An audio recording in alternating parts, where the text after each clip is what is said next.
Hola, ¿me escucháis?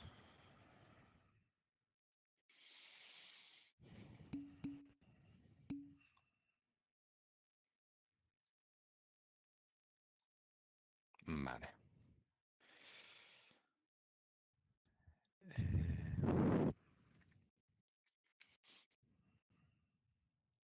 Bueno, comenzamos en 2 minutos.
Perdón.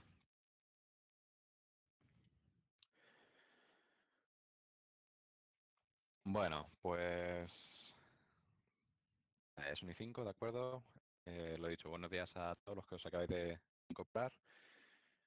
Recordad que unas clases van a ser grabadas, hoy no me olvido. Así que, bueno, recordad que si tenéis a alguien alrededor, avisarle de que bueno, su privacidad puede estar vulnerada, ¿no? Por estas grabaciones. Por tanto, cualquier comunicación que se haga, pues que lo tengan en cuenta.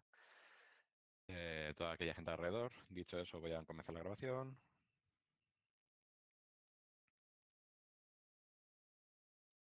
De acuerdo. Ya que ha comenzado la grabación, recordaros bueno, estas grabaciones se os proveen en el contexto de este aula virtual, por tanto, queda prohibida la grabación, difusión, distribución y divulgación de dichas grabaciones por vuestra parte, ¿de acuerdo? Bueno, hoy vamos a comenzar no vamos a comenzar, no vamos a seguir con el tema, ¿de acuerdo? A ver si pudiéramos terminarlo, no lo sé. Vamos a realizar primero un breve repaso. De acuerdo, y si tenéis alguna duda me comentáis. ¿Qué es lo que vimos el último día? Pues, vale. Recordaréis que lo último que vimos la semana pasada es trabajar con directorios en primer lugar. Hemos visto previamente cómo trabajar con ficheros, que teníamos una sesión a través de esos descriptores de ficheros y leíamos y escribíamos, ¿no? Y con directorios el paradigma era similar, pero naturalmente el tratamiento tenía que ser distinto, dado que al final los directorios, pese a ser ficheros en cierto modo, ¿no? Son unos ficheros especiales sobre los cuales únicamente sabe trabajar el sistema operativo. Entonces vimos que la manera de trabajar con estos directorios, dado que al final es una tabla que relaciona nombres con inodos, ¿de acuerdo? Con enlaces a inodos, es mediante lo que veníamos denominando una estructura que nos servía de iterador, ¿no? Que nos permitía iterar por cada una de las entradas que tenía dicho directorio, ¿no? Cada una de estas entradas estaba modelada con una estructura del tipo direct, que ya la comentamos. Dentro de los datos que contiene, a nosotros nos interesaba el número de inodo con d barra baja ino, el miembro de esa estructura. Y luego recuerda que había ahí una rata que era d barra baja name, al caso de su nombre, una cadena de caracteres, ¿vale? Y básicamente lo que hacíamos era, al igual que abríamos un fichero para trabajar con él, un directorio debíamos hacer lo mismo. Llamábamos a opendir para obtener esa estructura que nos permitía iterar por cada una de las entradas, y ya una vez con esa estructura de tipo puntero a dir, ¿vale? Pues podíamos recurrir a la función readdir, que en un bucle nos permitía iterar por cada una de las entradas de un directorio hasta que dicha llamada a la función, en lugar de devolver un puntero a una entrada, pues devolvía null, ¿vale? Entonces podemos ir eh, registrando entrada por entrada. Al igual que tenemos el close de fichero, teníamos el close de un directorio, ¿de acuerdo? Al cual le pasábamos también el puntero a la estructura dir. Y para volver dado que es un iterador secuencial hacia adelante, si queríamos volver al inicio, también tenemos un servicio que nos lo permitía hacer, que era rewind dir, ¿vale? Sin tener que cerrar y volver a abrir un determinado directorio. Vimos algunos más servicios para crear el directorio, ¿de acuerdo? Por supuesto, al igual que para crear un fichero, nosotros tenemos que especificar un modo. Para crear un directorio también, ¿vale? Un directorio que, por supuesto, heredará el usuario, grupo propietario como usuario y grupo efectivo del proceso que haga la llamada al servicio. Para borrar un directorio, que recordemos el directorio debía estar vacío para poder ser eliminado, ¿vale? Y ya pasamos a algo más interesante, que eran los enlaces, ¿vale?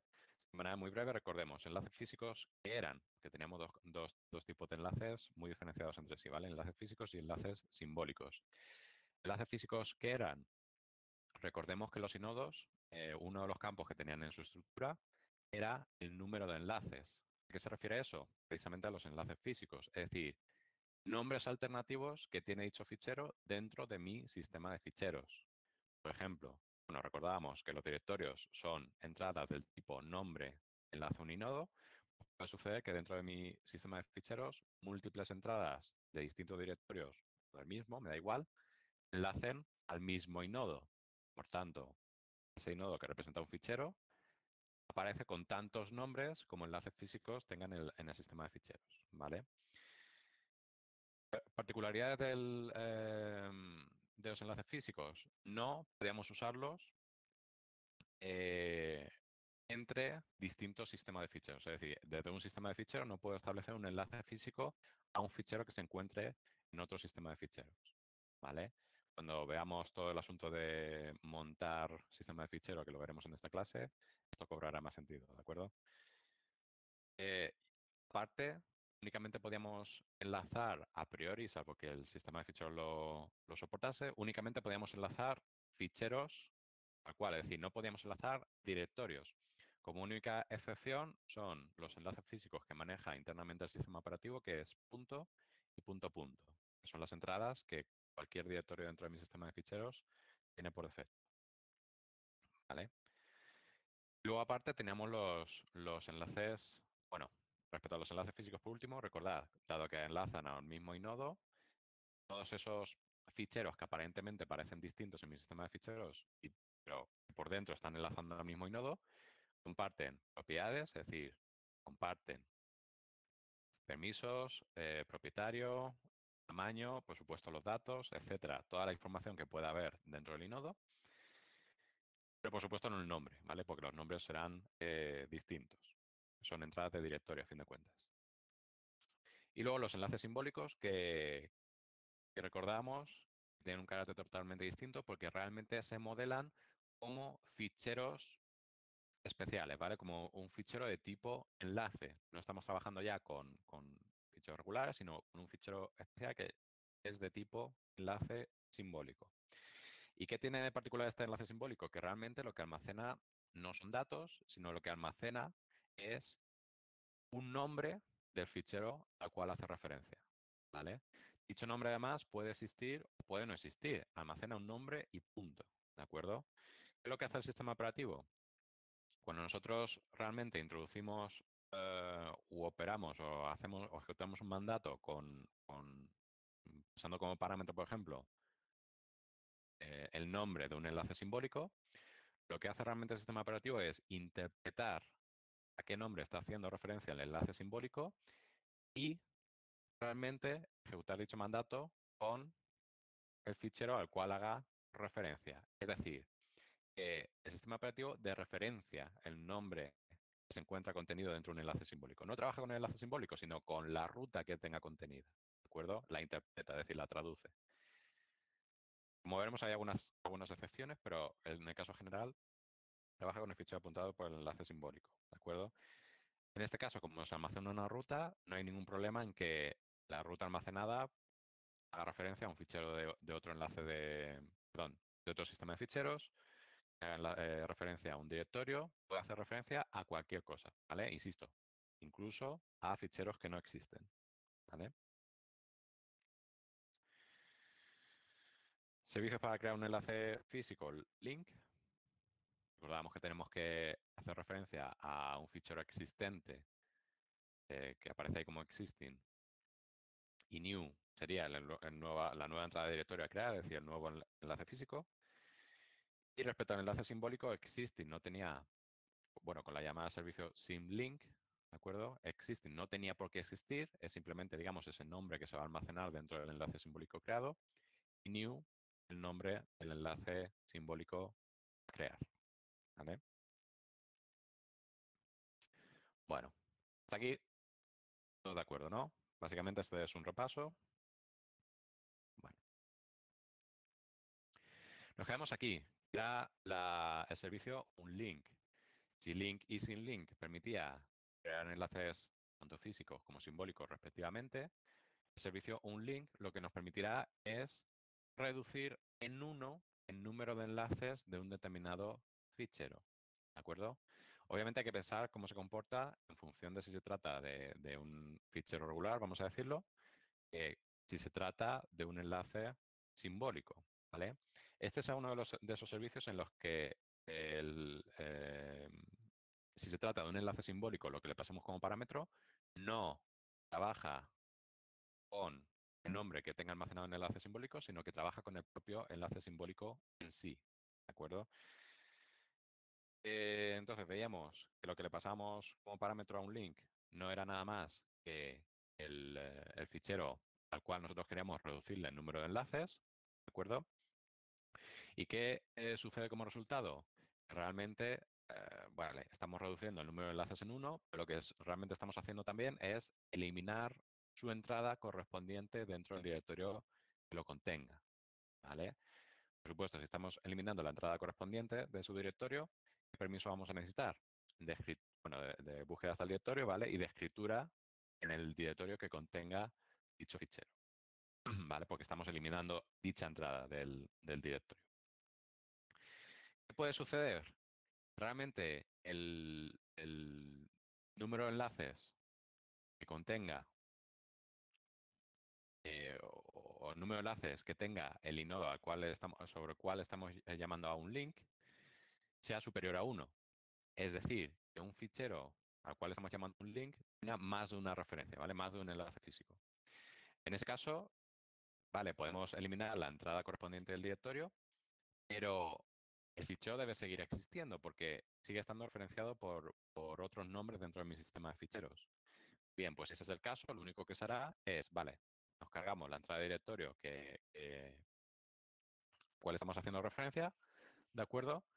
Y el inodo se mantiene, al igual que sus datos, se mantienen en disco, ¿vale? Porque, insisto, sigue habiendo nombres en el sistema de ficheros que le estén haciendo referencia, ¿vale? Teníamos aquí algunos ejemplos, ¿vale? Por ejemplo, recordad que teníamos aquí a fichero y yo podía crear un enlace simbólico a fichero otorgándole cualquier otro nombre, ¿vale? Vale, porque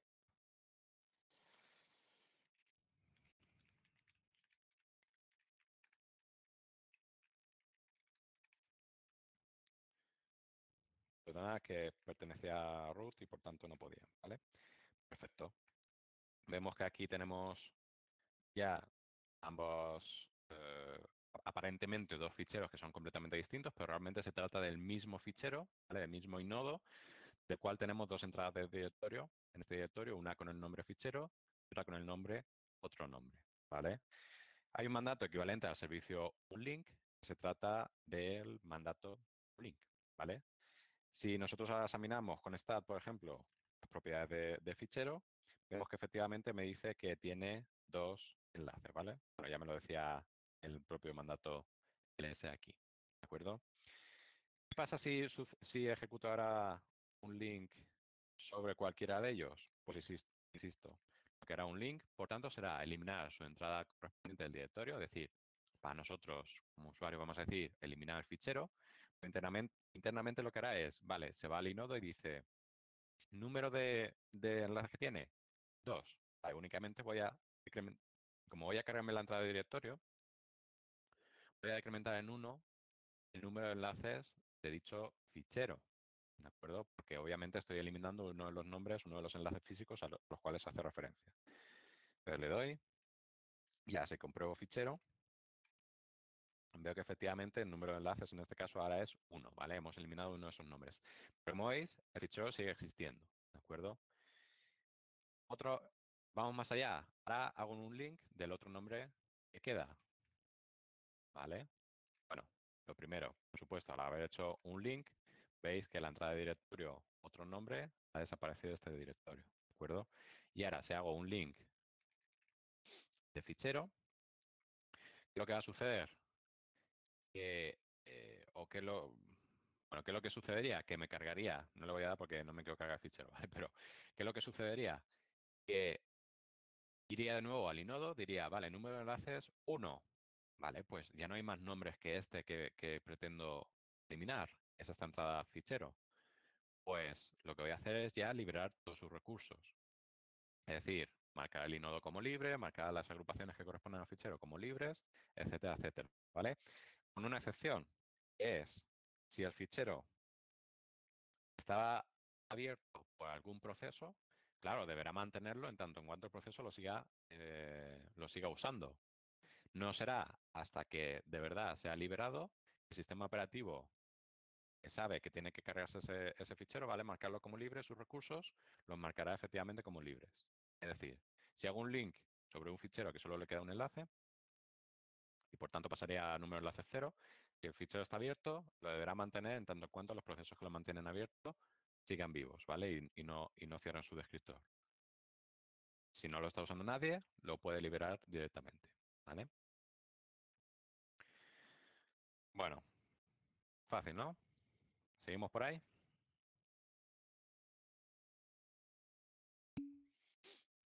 Seguís. Perfecto. Bueno, sobre estos servicios voy a pasar un poquito rápido porque tenéis mandatos equivalentes, ¿vale? Y sabéis perfectamente cómo funcionan. Pues hemos visto que un proceso tiene asociado un directorio de trabajo sobre el cual, bueno, respondo a la cuestión. Pero ¿qué pasa si se le pasa un enlace simbólico a un link? Perfecto, se me ha pasado comentarlo. Pues es una muy buena pregunta, ¿no? Porque venía diciendo, con los enlaces simbólicos, realmente el sistema operativo traduce el nombre, pero hay excepciones. Es decir, por ejemplo, veis que yo tengo aquí un enlace simbólico que se llama enlace sim, que hace referencia a prueba. Prueba en este directorio que, como veis, no existe. Esto es lo que denominamos un enlace simbólico roto, ¿de acuerdo? Porque apunta a un lugar que no existe. Voy a crear ese fichero para que veáis, efectivamente, al crearlo, el sistema operativo ya lo marca, bueno, el mandato ls realmente ya lo marca como que efectivamente ese enlace simbólico es correcto, ¿de acuerdo? El enlace simbólico no ha cambiado, simplemente contiene el nombre prueba. El mandato ls al interpretar todo, pues comprueba si efectivamente existe o no, ¿no? Bien, pues ya existe. Lo que iba comentando es, de acuerdo, pues si yo realmente ejecuto cualquier mandato sobre enlace sim, ¿vale? Si yo hacía bim enlace sim, por ejemplo, realmente yo aunque vosotros veis aquí enlace sim y realmente estaríamos trabajando como si se tratase del fichero enlace sim, realmente por dentro el sistema operativo lo que hace es enlazar a prueba, ¿de acuerdo? Recordábamos. Si ya modifico enlace sim, lo que realmente estoy modificando es prueba, ¿vale? Bueno, vale, veis que efectivamente lo que he modificado ha sido prueba, ¿vale? Enlace sim únicamente es como si se tratase de un acceso directo en Windows, ¿vale? El equivalente. Ya la cuestión era, vale, yo ejecuto, por ejemplo, chmod, veis que ahora mismo tiene permisos 664, ¿no? Si yo hago 644 sobre enlace sim, realmente también lo estoy ejecutando, a fin de cuentas, sobre prueba, ¿no? Sobre el target del enlace simbólico. Pero decía, hay servicios que no, que se ejecutan sobre los propios enlaces simbólicos, ¿vale? Veremos unos cuantos. El primero es este. El primero es un link. Un link, ¿vale? Aunque yo aquí lo ejecuto a través de un mandato. Recuerda que nosotros estamos viendo servicios, pero el resultado es equivalente. Si yo lo hago sobre un enlace simbólico, en este caso el sistema operativo no va a referenciar los nombres, es decir, no va a eliminar la entrada de directorio prueba, sino que aquí sí que toma enlace sim como la entrada de directorio que se debe borrar, por tanto borrará el propio enlace simbólico. ¿De acuerdo? Le doy y veis que así ha sido, ¿vale? Prueba A, por supuesto, sigue existiendo y lo que hemos borrado ha sido el enlace simbólico que teníamos antes, ¿vale? Estaba aquí y hemos borrado la entrada correspondiente al propio enlace simbólico, ¿vale? Entonces, no queda otra que saber que en el caso general, cuando trabajo con enlace simbólico, voy a trabajar con el target, ¿de acuerdo?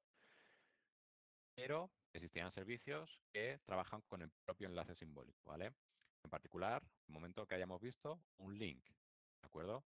Por supuesto, si hacemos un mandato RM que por debajo hará un link, también sucederá lo mismo, ¿vale? Es decir, borrará el enlace simbólico. Bien. Gracias por recordármelo, Cristian. Bueno, os iba comentando que el proceso dentro de de los campos que tenía en el BCP, uno de ellas era el directorio de trabajo, ¿vale? Ese era el nombre a partir del cual se resolvían todas las rutas relativas que nosotros especificásemos en la ejecución, durante la ejecución del programa, ¿vale? Realmente estará almacenando el proceso, por tanto, una referencia al inodo correspondiente, ¿vale? No el nombre en sí. Pero bueno, tenemos ese directorio de trabajo asociado a un proceso. ¿Se puede cambiar? Por supuesto. ¿De acuerdo? ¿Cómo lo vamos a poder cambiar? Con el servicio chdir, ¿vale? Lo que va a tomar por parámetro, por tanto, será la ruta a un directorio que corresponda al nuevo directorio de trabajo, ¿vale? Y los permisos sobre los cuales se tendrá que tener en dicho directorio será, como de costumbre, de búsqueda, ¿de acuerdo? Si tiene éxito, devolverá 0. Si no tiene éxito, bien por permisos o lo que corresponda, devolverá -1, ¿vale? No hay más. Y luego tenemos el servicio rename, ¿vale? Como podéis imaginar por su propio nombre, renombrar, lo que hará será cambiar el nombre de una determinada entrada de directorio.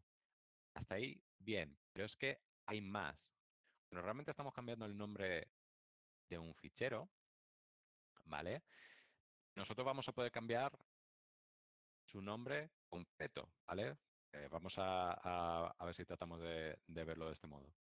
Cambiamos su nombre completo. Entonces, al cambiar su nombre completo, incluyendo la ruta de directorios le preceden, lo que en verdad podemos hacer con rename también es mover dicho fichero, ¿vale? Es decir, no solo estamos modificando el nombre dentro o la entrada de directorio dentro del propio directorio, ¿vale?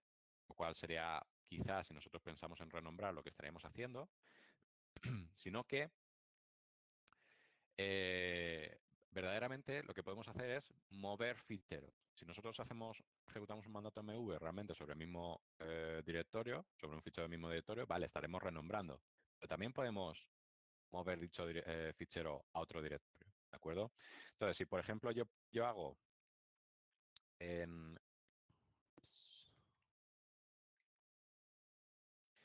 Si yo, por ejemplo, en old especifico dir1 barra x, bueno, texto.txt, ¿vale? Y sobre new especifico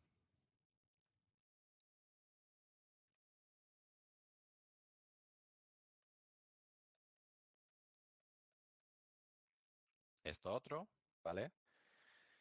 Esto es perfectamente válido. Es decir, no solo estaría cambiando el nombre a texto.txt, ¿de acuerdo? Sino que también su ruta. Es decir, que pasaría a estar el directorio relativo dir1 a pasar al directorio dir2, de acuerdo con el nombre dest.txt, ¿vale? Cosas que pueden suceder, que el destino ya exista, ¿vale? Si el destino ya existe y se tienen los permisos suficientes para poder reemplazarlo, es decir, se tienen permisos de escritura sobre el directorio, ¿vale? Bueno, el fichero de destino se es propietario, etcétera, etcétera. No, perdón. Si se tiene permiso de escritura únicamente sobre el directorio de destino, ¿de acuerdo? Entonces podremos reemplazar el fichero de destino si es que ya existiera, ¿vale?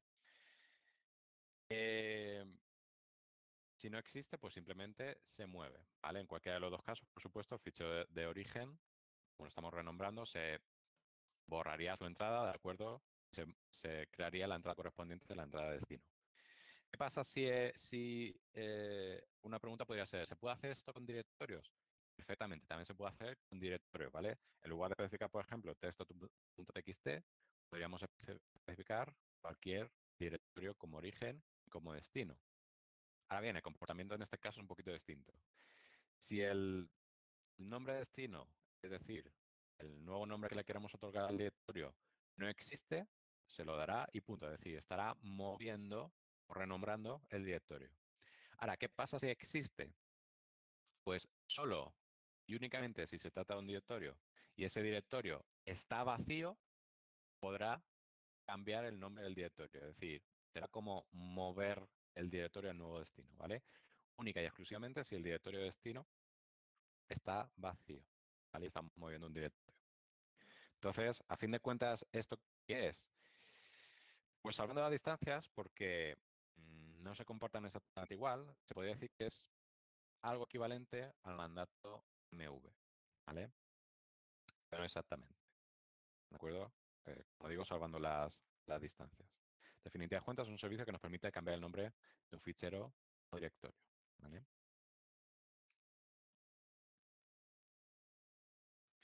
Si podemos cambiar el directorio de trabajo, también podremos, por supuesto, consultar cuál es el directorio de trabajo, ¿vale? Para ello tenemos el servicio Get Current Working Directory, ¿vale? O directory, pues Get CWD.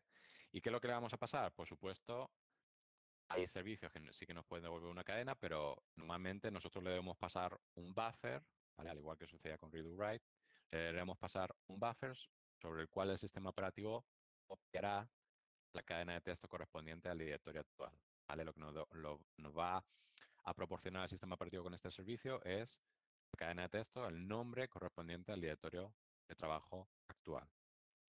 Como veis, como siempre, le debemos pasar el buffer en el cual el sistema operativo copiará dicha ruta y el tamaño máximo o el tamaño o la cota superior de tamaño que admite dicho buffer.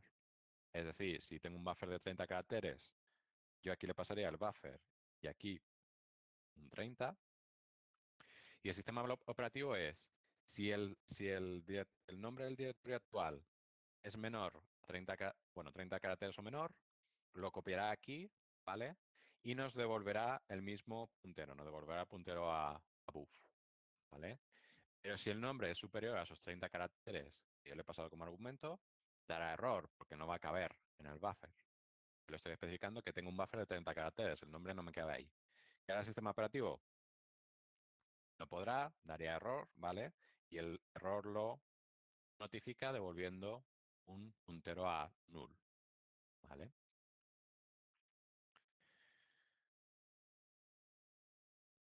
Bueno, ¿de acuerdo? Sigo pasando. Aquí tenéis el ejemplo que os comenté para leer entradas de directorio, que está un poquito retrasado, ya lo vimos en su momento, ¿vale? Y ahora sí que sí, pasamos a lo que es la operación de montado de volúmenes o particiones, ¿vale? Que hemos venido hablando previamente, pero no lo hemos definido lo que era. ¿Qué es el montado? Bueno, como comentamos, no sé si al principio de este tema, realmente el sistema operativo, bueno, depende del sistema operativo, por supuesto. Windows, por ejemplo, distintas particiones o distintos volúmenes, ¿cómo los representa? Efectivamente, como volúmenes separados. Tenemos el volumen C dos puntos, que corresponderá a un sistema de ficheros, el volumen de dos puntos, que corresponderá a otro sistema de ficheros, ¿vale? Que incluso pueden ser particiones de un mismo disco, y así sucesivamente, ¿de acuerdo? Particiones o dispositivos que puedan existir en mi sistema. Eso en Windows. Ahora, en mi sistema Unix, ¿cómo viene representado todo esto? Veíamos que teníamos un único árbol de directorios en todo mi sistema. La pregunta era, vale, y si tengo múltiples dispositivos, múltiples sistemas de ficheros, ¿cómo viene eso representado en mi único árbol? Solo tengo un árbol. Pues, como cada uno de esos sistemas de ficheros realmente van a ser por sí mismos árboles, realmente sobre árboles podemos operar muy bien. Y una de las operaciones que podemos hacer es, por así decirlo, concatenar árboles. Es decir, que si tengo aquí, por ejemplo, el sistema de ficheros 2, que os aparece aquí a la derecha, por supuesto va a tener una raíz. Si yo esta raíz la utilizo como un nodo intermedio, vamos a decir, de otro árbol, lo que estaré consiguiendo es, ¿vale? Bueno, yo aquí he señalado user app, pero en el ejemplo tenéis únicamente user, pues el resultado lo que será es que dentro de mi árbol único que presenta el sistema operativo, pues dicho árbol estará compuesto por diversos subárboles, cada uno de los cuales correspondientes a un sistema de ficheros distinto. Por supuesto, el primer árbol, debe haber un primer árbol que el sistema operativo establezca, ¿vale? Por supuesto, ese primer árbol será el árbol del sistema de ficheros raíz, ¿de acuerdo? Donde se encuentre el sistema operativo. ¿De acuerdo? Una vez montado el sistema operativo con el sistema de ficheros raíz, ya se podrá montar todos los demás sistemas de ficheros en algún punto, ¿vale? En algún directorio dentro de mi árbol de directorios, ¿de acuerdo? ¿Dónde? Dependerá, ¿vale? Esa elección. Normalmente hay unos puntos determinados o definidos que se suelen utilizar, pero dependerá de la configuración del propio usuario administrador, ¿vale? Em, la pregunta, claro, ¿qué es lo que sucede cuando yo estoy haciendo la operación de montado realmente? Pues como veo, como os he comentado, básicamente se trata de establecer el nodo raíz de un determinado sistema de ficheros como un nodo dentro de mi árbol de directorios, del árbol de directorios único del sistema operativo, ¿vale? Claro, ¿qué pasa si quiero yo acceder, por ejemplo, a este fichero de aquí dentro de mi sistema de ficheros 2, que lo acabo de montar? Pues que realmente va a tener un nombre dentro de mi árbol de directorios único, ¿vale? ¿Y en qué va a consistir dicho nombre? Pues tendremos que atravesar desde la raíz hasta dicho fichero. Su nombre ya no va a ser, por supuesto, barra dir 3 barra fi2, que era el nombre que tenía originalmente en el sistema de ficheros original, sino que previamente, por supuesto, tendremos que pasar por las ramas correspondientes del árbol sobre el cual ha sido montado, ¿vale? En este caso, el sistema de ficheros raíz. Si este sistema de ficheros 2 yo lo he montado sobre barra user, realmente tendré que hacer primero por barra user, barra, y a partir de ahí sí que ya los nombres se corresponden con los que yo tenía en mi sistema de ficheros original, ¿vale? Entonces, vemos que lo que antes era barra dir 3 barra fi2 va a ser montado en barra user. Claro, el nombre será barra user y a partir de ahí barra dir 3 barra fi2, ¿de acuerdo? Es decir, eh, el sistema de nombrado, digamos que permanece, ¿de acuerdo? Pero si yo un árbol lo coloco como nodo intermedio de otro árbol, pues por supuesto, para llegar hasta él, tendré que atravesar desde la raíz todos y cada uno de los nombres que haya entre medias, ¿vale? Que no os confunda que aquí aparezca como los dos nodos o estos dos directorios como separados, ¿vale? Dentro de mi sistema, perdón, dentro de mi árbol de directorio del sistema operativo, esto aparecerá como un único directorio, ¿vale? Pero se os presenta como dos, porque realmente el, eh, el directorio barra user del sistema de ficheros original no se elimina, simplemente va a quedar ocluido por la raíz del sistema de ficheros que yo esté montando. ¿Vale? ¿Dónde se define dentro de mi sistema operativo qué sistema de ficheros se montan? Por supuesto, yo puedo montar sistema de ficheros conforme estoy trabajando con el sistema operativo, ¿de acuerdo? Y puedo escribir un programa que me monte un sistema de ficheros. Pero lo más natural también es que existan una configuración que me establezca qué sistemas de ficheros se montan al inicio o al arranque del sistema operativo, ¿de acuerdo?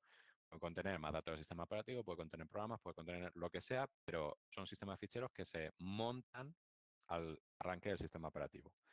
Esa configuración generalmente está en el fichero fstab, ¿vale?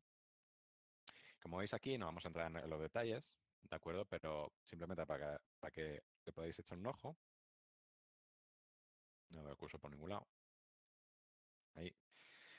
Veis que, por ejemplo, yo aquí tengo una serie de normas. Y, por ejemplo, yo en mi caso tengo un disco duro secundario donde tengo datos y veis que cada una de esas particiones, que bueno, tienen identificadas por un identificador único, le digo que me lo monte, ¿de acuerdo? Dentro de mi sistema de ficheros raíz en barra mnt barra Windows Data o Windows, ¿de acuerdo? Etcétera, etcétera. ¿Vale? Es decir, esta partición es un sistema de ficheros en sí, me lo va a mostrar, ¿vale? Me va a montar dentro de mi sistema, dentro de mi árbol de directorios único, a partir del directorio mnt Windows, ¿de acuerdo? Windows Data, perdón. ¿Vale? Entonces, daos cuenta, por ejemplo, que mi sistema de ficheros raíz será un XT4, un sistema de ficheros Unix. Y realmente Windows Data es un NTFS. No importa. ¿Vale? El sistema operativo ya por debajo trabajará con lo que corresponda. Es perfectamente válido. A mí el sistema operativo me va a mostrar un único árbol de directorios. Por debajo puede haber miles de sistemas de ficheros, ¿de acuerdo? Cada uno de los cuales de un tipo distinto. Pero yo lo que voy a ver es un único árbol de directorios con un sistema de nombrado único, ¿vale? Y homogéneo para cada uno de ellos. ¿Vale? Claro, pregunta aquí. Importante. ¿Qué pasa con los números de los inodos? Porque hasta ahora hemos visto que los inodos se asignaban en función del sistema de ficheros. El sistema de ficheros empezaban a numerar desde el 2, ¿vale? Siendo 2 el directorio raíz del sistema de ficheros y a partir de ahí los que tuviera. Si yo tengo dos sistemas de ficheros totalmente distintos, ¿qué puede suceder? Que, por ejemplo, aquí el directorio barra lib tenga asignado el inodo 25, pero es que el fichero 2 de aquí también tenga asignado el inodo 25, ¿vale? Pudiera suceder. ¿Cómo gestiona esto el sistema operativo? Pues naturalmente tendrá que tener en cuenta también esto. Entonces, si bien hasta ahora habíamos tenido en cuenta o habíamos hecho ejemplos en los que mi tabla intermedia y en mi tabla de copia de inodos únicamente hacía referencia al número de inodo, como digo, también habrá que tener en cuenta a qué dispositivo o partición o volumen corresponde, ¿de acuerdo? Es por ello que veis que aquí, ¿vale? Para que veáis, se ha extendido o se ha cambiado ese referencia a inodo que teníamos antes por una referencia, ¿vale? Un par dispositivo, partición o lo que corresponda y el inodo correspondiente de ese sistema de ficheros, ¿vale? Es decir, sistema de ficheros, inodo, ¿vale? Es uno de los cambios que habría que hacer para dar soporte a la operación de montado, ¿vale? ¿Por qué? Insisto, porque dentro de distintos sistemas de ficheros puede haber múltiples referencias o identificadores de inodo comunes entre ambos sistemas de ficheros, ¿de acuerdo? Bueno,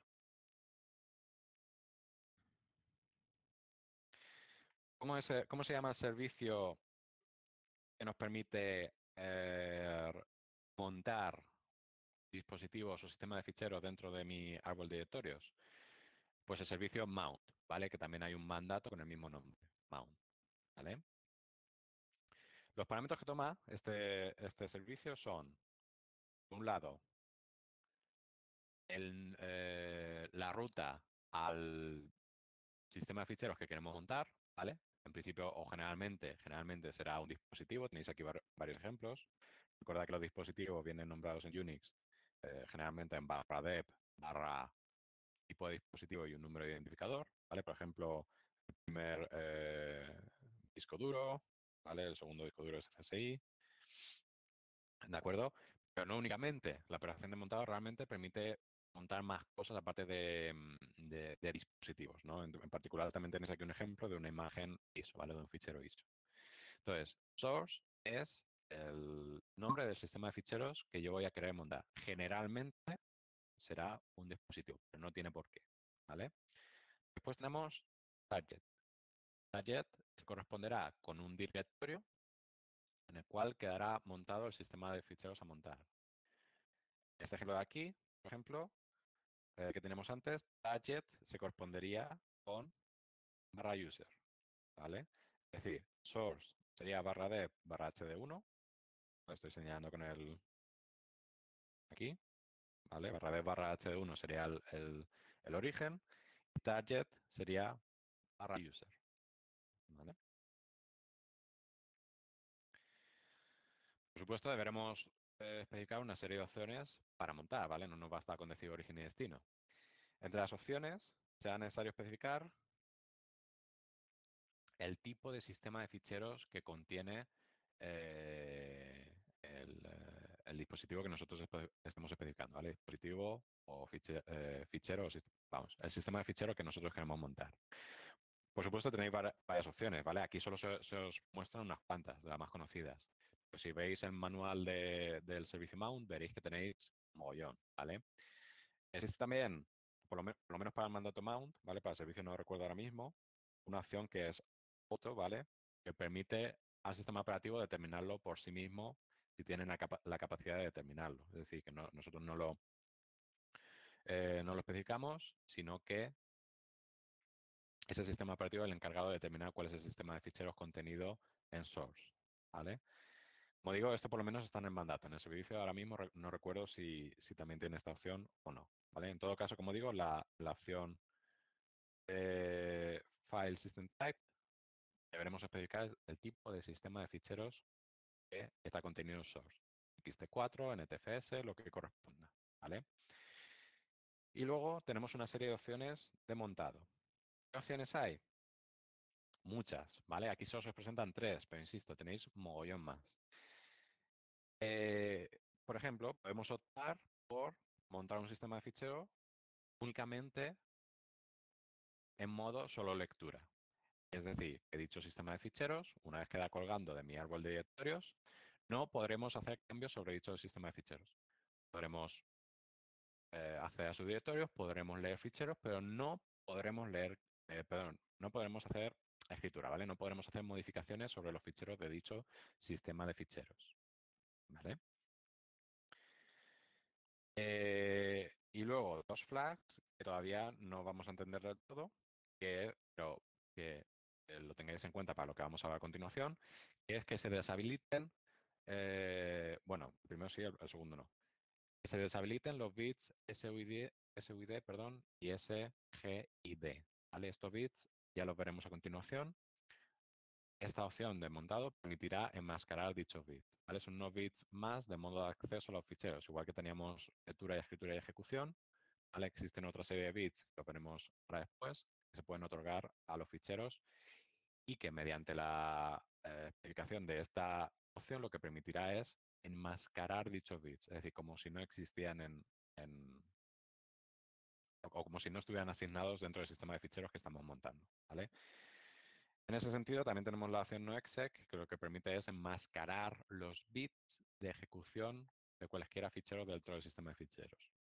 Es decir, que no se permita ejecutar código, ejecutar programas de dicho sistema de ficheros. ¿Por qué?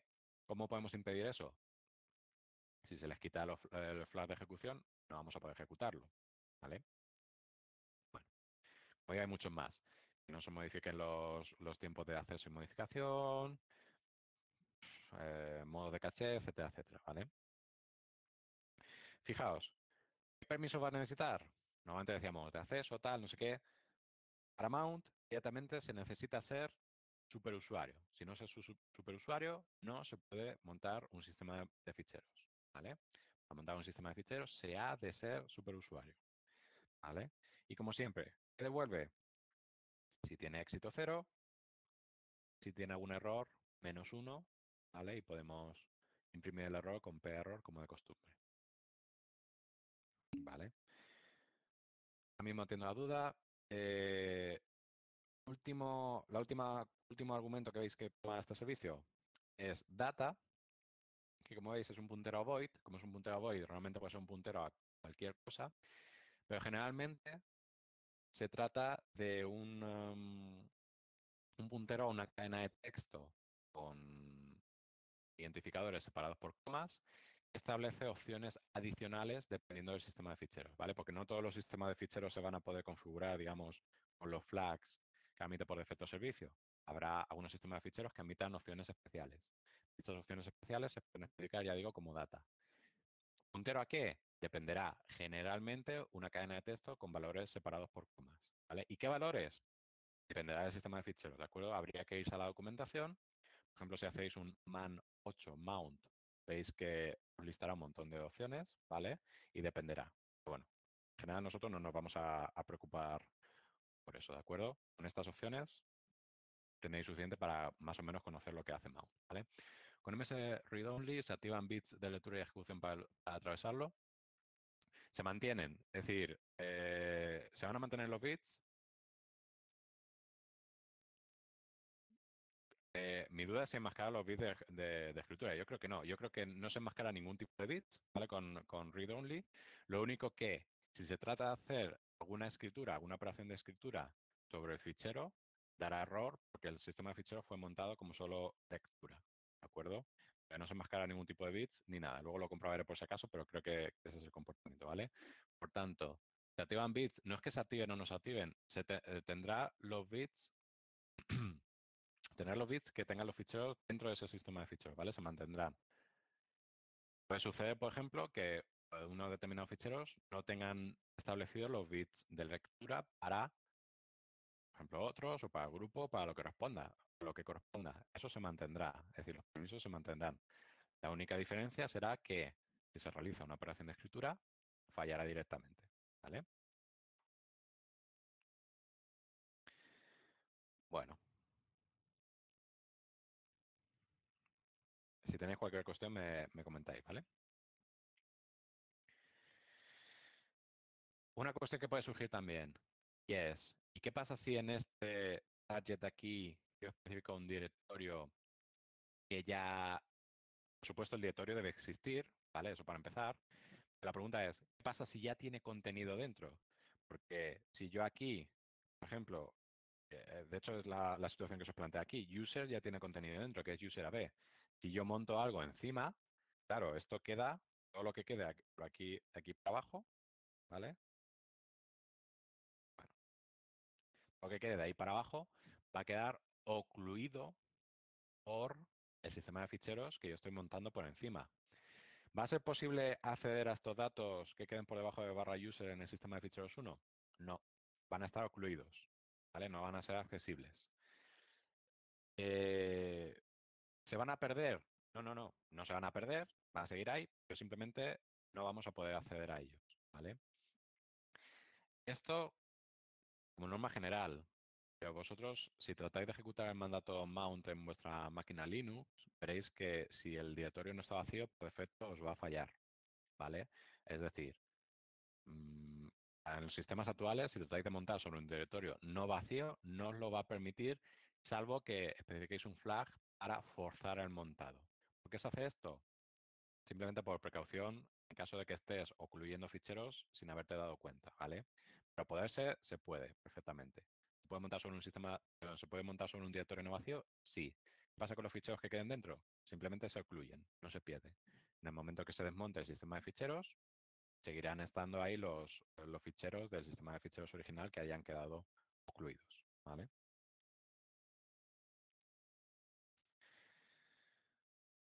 Vale, pues la siguiente cuestión que puede surgir es, ¿y cómo se comprueban los permisos, por tanto, de esos ficheros que queden que queden colgando en mi árbol de directorios, que pertenezcan a un sistema de ficheros distinto del cual cuelga? Pues se comprueba, como siempre, siguiendo toda la ruta de nombres hasta llegar al fichero, ¿vale? Aquí, de hecho, tenéis un ejemplo que me gusta bastante porque se trata además del acceso a un fichero en verdad se trata de un enlace simbólico. Entonces, esto también responde a la pregunta, que no lo he comentado antes intencionadamente, de qué permiso se comprueba en caso de acceder a un fichero apuntado por un enlace simbólico, ¿vale? Recordad que los enlaces simbólicos, sus permisos nos importa, o al sistema operativo les importa bastante poco. Generalmente se activan todos los bits, pero eso no quiere decir nada, ¿vale? Los permisos de los enlaces simbólicos no se tienen en cuenta. Se tienen en cuenta los permisos del fichero al cual está apuntando, ¿vale? Pues vamos a ver cómo realmente se interpreta. A ver, se os plantea aquí, por ejemplo, que se está ejecutando el mandato ls sobre este fichero de aquí, ¿vale? Y bueno, se os plantea que la salida es esta, ¿vale? Se trata de un enlace simbólico. Esto está mal porque no se corresponde con lo que es, ¿vale? Ah, vale, que no, que es que está mostrando. Yo creo que esto está mal, porque yo creo que el mandato ls muestra los permisos del enlace simbólico, no del destino, ¿vale? Pero bueno, como la implementación de ls puede variar, supongo que puede ser otra implementación de ls, ¿de acuerdo? Generalmente, como hemos visto, pone los permisos del enlace simbólico, ¿vale? Por tanto, esto, bueno, voy a suponer que es otra implementación de ls, ¿vale? Definitivas cuentas, se trata de un enlace simbólico, ¿de acuerdo? Que apunta a un fichero que se encuentra, además, si os fijáis, este es el enlace simbólico y está apuntando a un fichero de otro sistema de ficheros totalmente distinto. Se puede, como dije, perfectamente, ¿vale? No hay ningún problema. Si un programa ahora quisiera abrir este fichero de aquí, es decir, hiciera un open, por ejemplo, de /user /d3 /fi2, ¿cuáles serían los permisos que debería comprobar? Es un open, ¿vale? Recordemos que debía comprobar permisos de acceso al directorio que lo contenga, ¿vale? Más luego de lectura o escritura en función del modo que nosotros le estemos solicitando al sistema operativo en la llamada open. Bien, pues, como digo, al programa le explicaremos esta ruta de aquí. Comenzará el sistema operativo como de costumbre. ¿Tiene permisos el programa para atravesar la raíz? Vamos a suponer que somos el usuario 3 del grupo 2, ¿vale? Pues, ¿podemos atravesarlo? Sí, perfectamente, ¿vale? No es ni el usuario ni el grupo, pero somos otros y para otros está el bit de búsqueda activado. Podemos atravesarlo sin problema. Siguiente tramo, user, ¿vale? Aquí puede caber una cuestión y es, realmente este sistema de ficheros veis que está montado sobre user. ¿Qué permisos se comprobaría en este punto? ¿Los que tuviera el directorio user del sistema de ficheros original o los que tenga asignado la raíz del sistema de ficheros que hayamos montado? Pues la respuesta es la raíz del sistema de ficheros montado, ¿vale? En este caso, comprobará, por tanto, los permisos de /user que se corresponde con los permisos de la raíz del sistema de ficheros montado. De nuevo, no somos ni root ni pertenecemos al grupo root, por lo tanto, comprobará esta terna de bits y verá que acceso también podemos, ¿vale? Entonces, vamos por aquí de momento, ¿vale? Vale. Siguiente tramo, dir3. Dir3 vendrá por aquí y dirá, vale, ¿podemos atravesar este directorio? Sin problema, somos usu3, como he dicho, ¿de acuerdo? Se comprobaría esta terna aquí, tenemos permiso de acceso sin ningún problema, ¿vale? Vamos por aquí, tiqui, tiqui, tiqui, tiqui, y dirá, vale, ya hemos, ahora lo siguiente que hay que comprobar es el fichero FI2. El sistema operativo dirá, ostras, si esto es un enlace simbólico, pues lo que tengo que hacer no es comprobar si puedo leer o escribir este fichero. Se trata de un enlace simbólico. Tengo que traducir ese nombre y seguir buscando. No he parado aquí. Es un enlace simbólico, ¿vale? Entonces, lo traducirá y verá que dicho enlace simbólico está apuntando a /lib /fetch 1. El sistema operativo tomará dicho nombre, que recordad que también podría haber sido relativo a este directorio, ¿vale? En este caso se trata de un nombre absoluto, y dicho nombre /lib /fetch 1. Tendrá que seguir comprobando. Otra vez, hemos llegado hasta aquí, ¿vale? Y ahora pegaría la vuelta, ¿vale? Y diría, vale, va barra, esto ya lo hemos comprobado antes, lib, ¿vale? ¿Podemos atravesarlo? Sí, se comprobaría esta tecla aquí porque no somos ni root ni grupo root, barra fetch 1, ¿vale? Y aquí, pues ya comprobará si puede leer o escribir, ¿vale? Comprobaría esta terna aquí, si puede, dado que somos usu3 y grupo gr2, comprobará esa terna ahí si puede leer o escribir, si tiene permisos de lectura y escritura. Si se ha solicitado el open por lectura, no hay problema. Si se ha solicitado para escritura, dará error, ¿vale? Por tanto, como veis, aquí hemos contestado dos preguntas. Una, ¿qué permisos se comprueban si en el directorio de montaje? ¿Lo del sistema de ficheros original o la raíz del sistema de ficheros nuevo? Pues está, la raíz del sistema de ficheros montado, ¿vale? Y luego, otra respuesta, una respuesta también a otra pregunta que podría haber surgido es, ¿cómo se gestionan los permisos en el caso de enlaces simbólicos? Pues se resuelve el nombre hasta el enlace simbólico, como de costumbre, vale de acceso, y luego, una vez llegado al enlace simbólico, el sistema operativo deberá resolver su nombre y continuará comprobando permisos en función del nombre almacenado, ¿vale? Hasta llegar al fichero correspondiente. Y una vez se llega al fichero de verdad, vamos a decir, ya sí que se comprobará permisos de lectura y de escritura, ¿vale?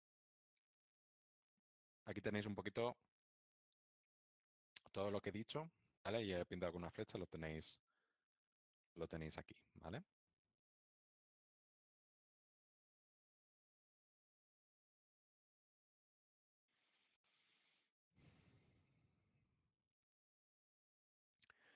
¿De acuerdo? ¿Queda más o menos claro? Se ha levantado una mano. No sé si queréis hablar. Sí, hola, profe, ¿me escuchas? Sí. Vale, es que tengo una duda sobre lo que has dicho, por ejemplo, del enlace simbólico FI2 que has dicho del segundo sistema de ficheros, Sí. la ruta completa, o sea, el nombre por así completo del fichero, no sería desde root hasta ese fichero 2, aunque sea del otro sistema de ficheros A, por así decirlo, ¿sabes? El nombre completo, ¿sabes? Que no empezaría en Eh, user, sino root, user, ¿sabes? No sé si me he es explicado que bien. cuando quiere decir root, vamos a ver, ¿estás haciendo Claro, referencia es que al nombre de FI2 o al nombre de Fitch1 que está enlazado por el enlace? no, al enlace, o sea, en el enlace pone ahí que está en el directorio user, en dir3, en fit2. No sé, no Vale. empezaría desde el root de otro sistema de ficheros. A ver, yo lo que aquí he estado haciendo, bueno, O bueno, es una pregunta solo, no. a ver si trato de responderte porque no sé si entiendo del todo lo que quieres decir. Realmente, este enlace simbólico, ¿dónde va a estar almacenado? Va a estar almacenado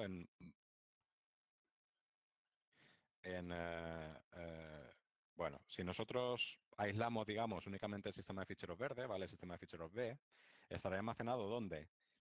Dentro, por así decirlo, está en /dir3 /fi2, ¿de acuerdo? Pero Vale. recordemos que este sistema de ficheros B está montado sobre /user, dentro de mi árbol de directorios único del sistema operativo.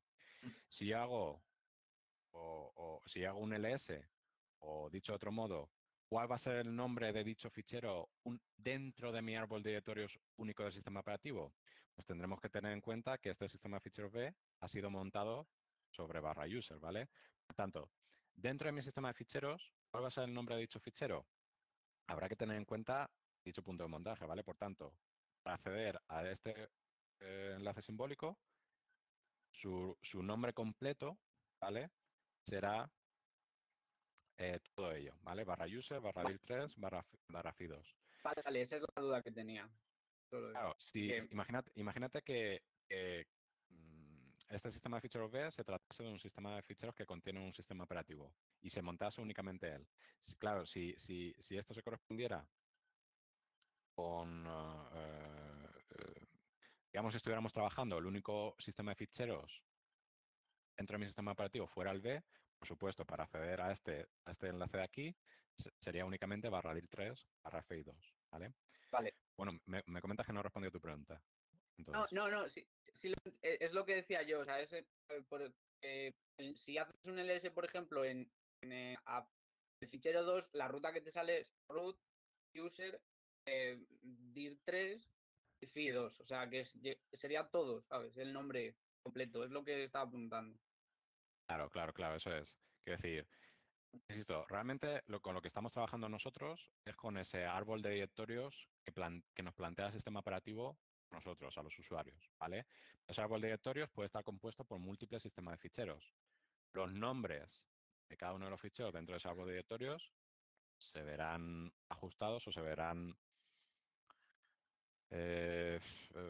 alterados o tendrán que tener una referencia a todas las ramas o todos los nodos dentro de ese árbol de directorios por los cuales hay que pasar hasta llegar al fichero, ¿vale? Si el sistema de ficheros está montado sobre un árbol, sobre un nodo intermedio, como ocurre aquí, que es barra user, claro, para especificar la ruta hasta llegar a dicho fichero, tenemos que pasar desde la raíz, ¿vale? Vale, Hasta el fichero.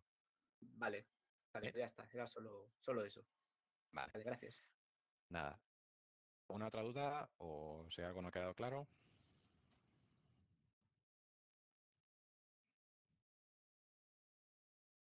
Bueno, bien, pues continuamos, ¿vale? Hemos visto que el servicio para montar es el servicio mount, ¿vale? ¿Cuál es su opuesto? Siempre vamos a tener un opuesto, que en este caso es el servicio umount, ¿vale? O para desmontar. Lo único que toma como argumento en este caso, ¿vale? Es el target, es decir, el directorio sobre el cual se ha realizado el montado. Ya está, no tiene más. Devuelve 0 si tiene éxito, -1 si fracasa, ¿vale? Y las únicas particularidades es, al igual que para montar, para desmontar también se exigen privilegios de superusuario, solo el superusuario puede montar y desmontar. Y eso sí, si hay ficheros abiertos, la operación de desmontado dará un error, ¿de acuerdo? Hasta que no se cierren todos los ficheros abiertos por los procesos, por los programas, por los procesos, no se podrá desmontar el sistema de ficheros correspondiente, ¿vale?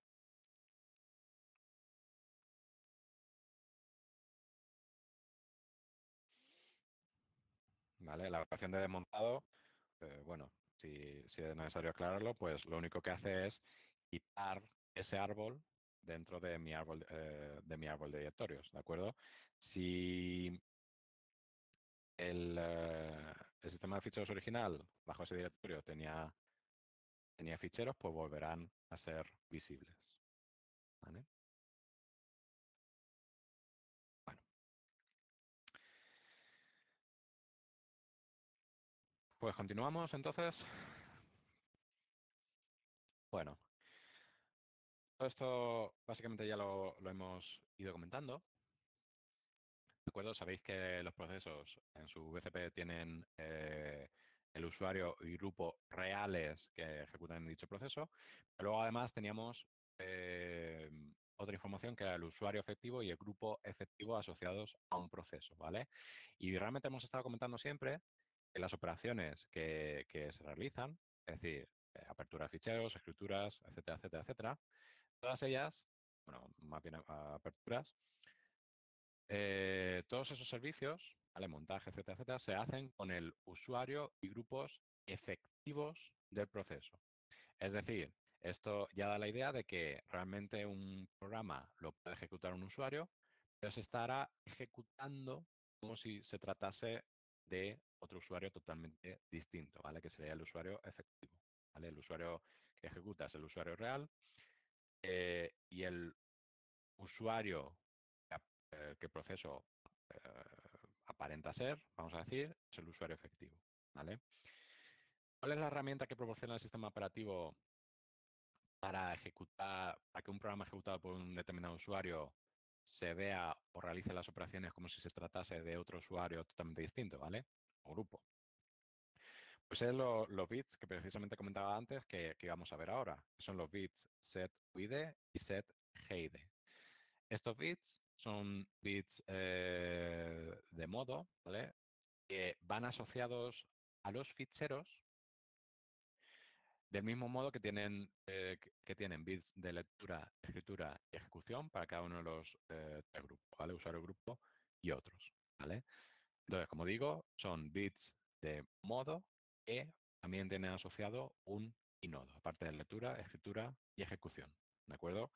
¿Cómo se van a utilizar estos bits setUID y setGID? Pues bien, cuando un fichero ejecutable tiene activado el bit setUID, lo que estaremos haciendo es el usuario real, es decir, o mejor dicho, que el usuario efectivo de dicho programa, una vez cargado en memoria y se cree el proceso, el usuario efectivo no sea el usuario que ha ejecutado dicho programa, ¿vale? Que ha lanzado dicho programa, que ha creado dicho proceso, sino el usuario propietario de, del programa, ¿vale? Vamos a verlo con un ejemplo mejor.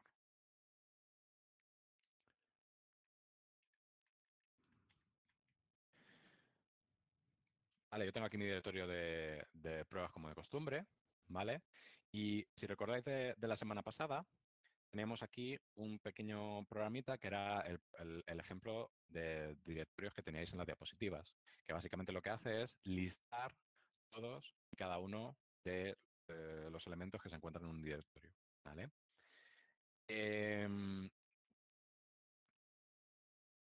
Como veis también, aquí tengo creado un directorio que únicamente root podría leer, realizar cambios sobre él y acceder a él.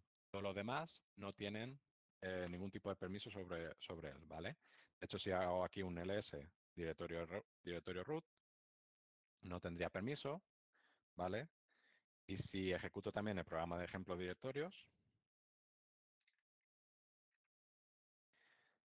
también llegaría al p-error correspondiente al error del opendir que no permite abrir el directorio root, ¿vale? ¿Por qué? Porque no se tienen privilegios sobre el directorio root.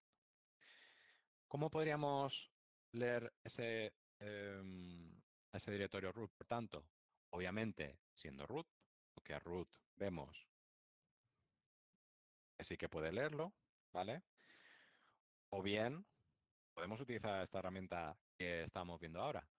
Si yo sobre el mandato ls, o bien sobre este programita ejemplo directorios, le habilitase el bit SEUID, lo que estaría permitiendo es que realmente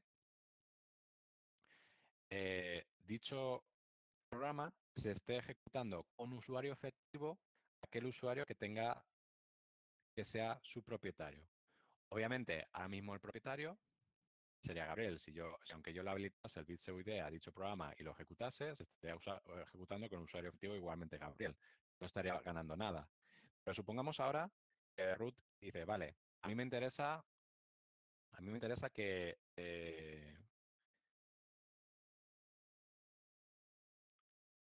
que otros usuarios puedan ejecutar este programa, ¿vale? Pues llegaré aquí el usuario root, ¿vale? Y le habilitaría el bit set UID, ¿vale? ¿Cómo se puede hacer a través del mandato?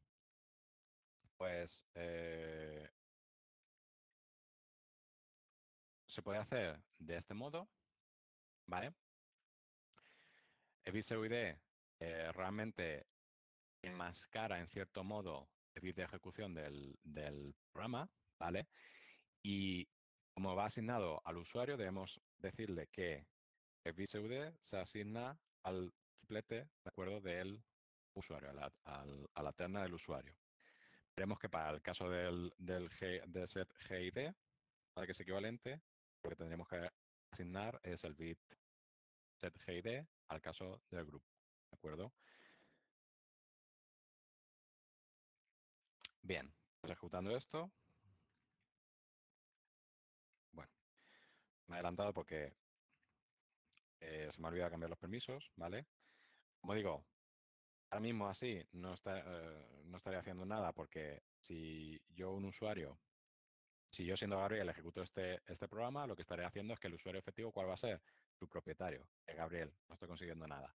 Pero, por ejemplo, cualquier otro usuario que ejecutase este programa aquí, lo estaría ejecutando como si fuera Gabriel, ¿vale? Aunque no sea Gabriel, cualquier otro usuario, sea Pepe, sea María, ejecutase dicho ejecutable si tiene permisos de ejecución sobre él, perdón, de acceso sobre él, entonces se ejecutaría como si, con usuario efectivo Gabriel, ¿vale? Vamos a cambiarle, por ejemplo, el usuario propietario de ejemplos directorios a root, ¿vale? ¿Qué es lo que ha sucedido? El sistema operativo es muy listo. Veis que le ha borrado el bit de setuid.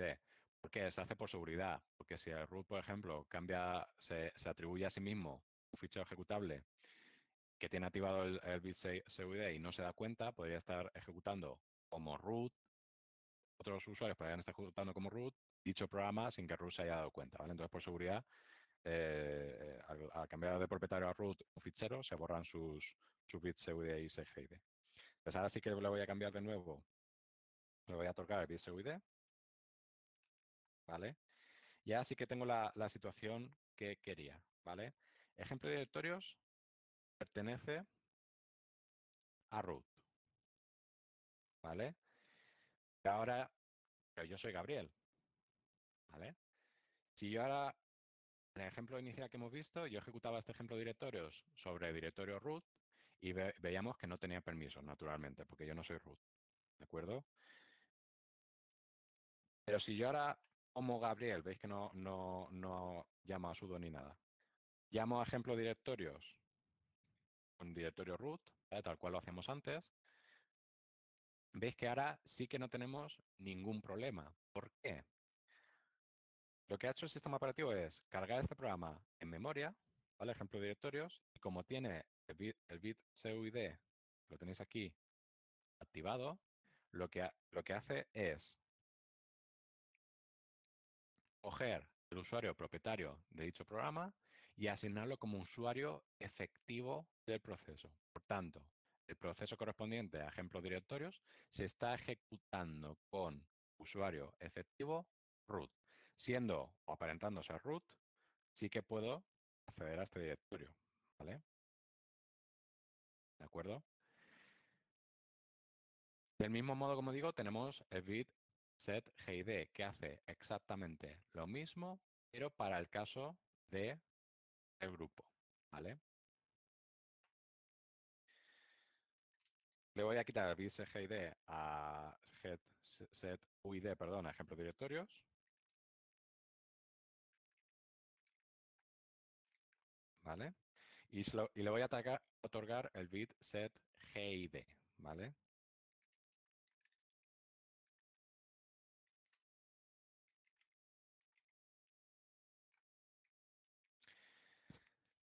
Vale, veis que esto ya ha cambiado. La manera de representar que tiene el bit SGID es que el bit de ejecución correspondiente a dicho programa, en lugar de representarlo como X, lo representa con una S, ¿de acuerdo? Es decir, que tiene activado el bit de ejecución y además el bit setGID, ¿vale? ¿Qué es lo que hará esto? Si yo ahora ejecuto ejemplos directorios, ¿vale? Lo que hará es, como usuario efectivo, va a seguir siendo Gabriel, porque bit setUID no está aquí establecido. Pero sí que está establecido el bit setGID. Por tanto, el grupo efectivo del proceso, al arrancar este programa, va a ser el grupo propietario del fichero, que es root, ¿vale? ¿Qué creéis? ¿Que voy a poder listar directorio root o no?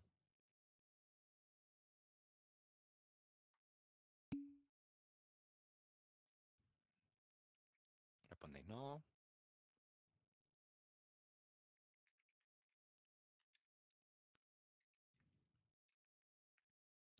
Efectivamente, la respuesta es no. ¿Por qué? Porque, insisto, cuando yo ejecute este programita de aquí, ¿cuál va a ser el usuario efectivo? Gabriel, ¿vale? El bit setUID no está asignado. El bit setGID sí. ¿Cuál va a ser el grupo efectivo?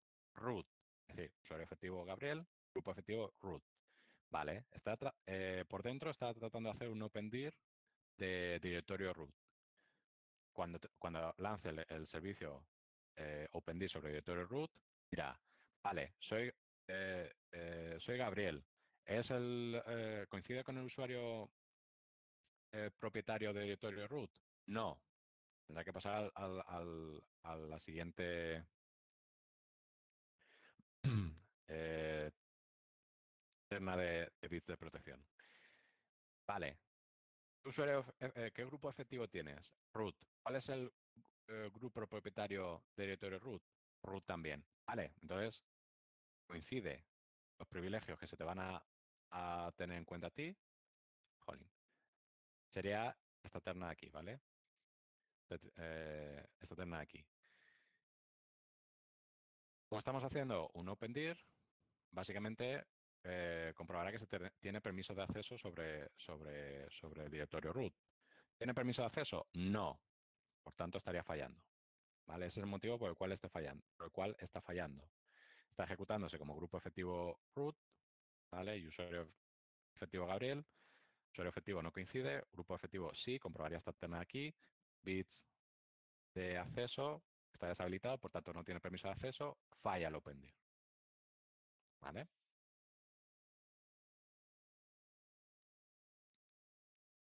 ¿Ok? Recordad que el flujo de comprobación de permisos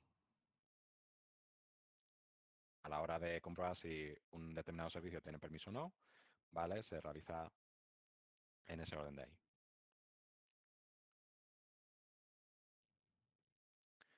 ¿De acuerdo?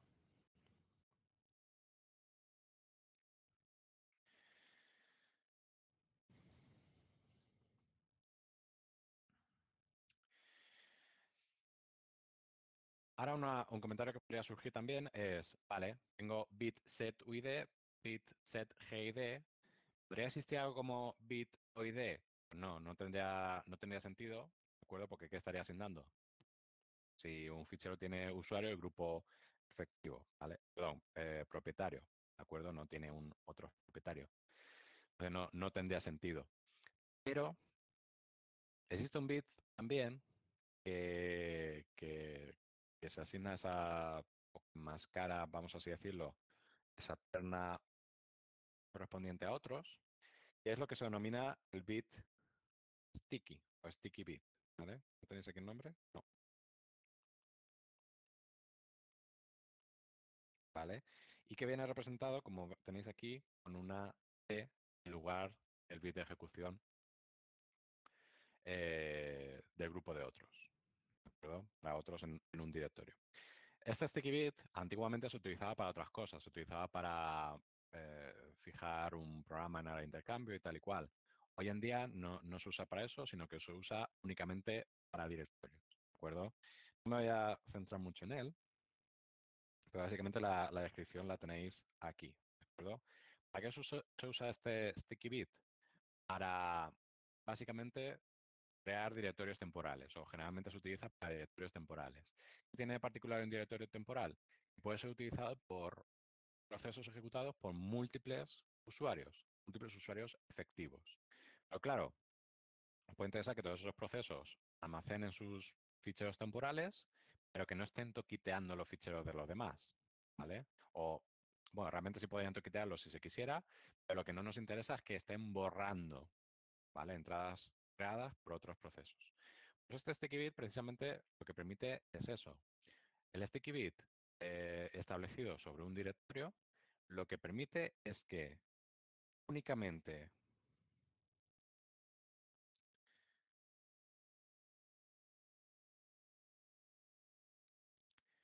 únicamente el usuario propietario de un fichero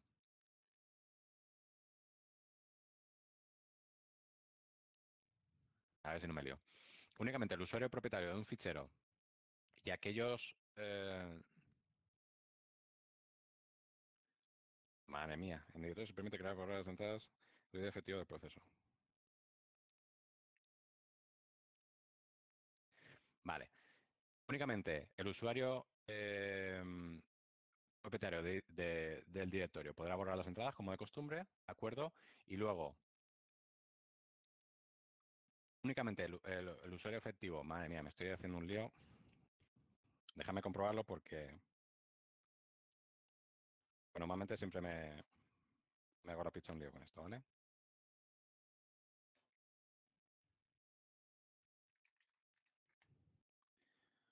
Me vas a disculpar la confusión, pero es que no quiero decir algo aquí, por cierto, que me pueda confundir, ¿vale?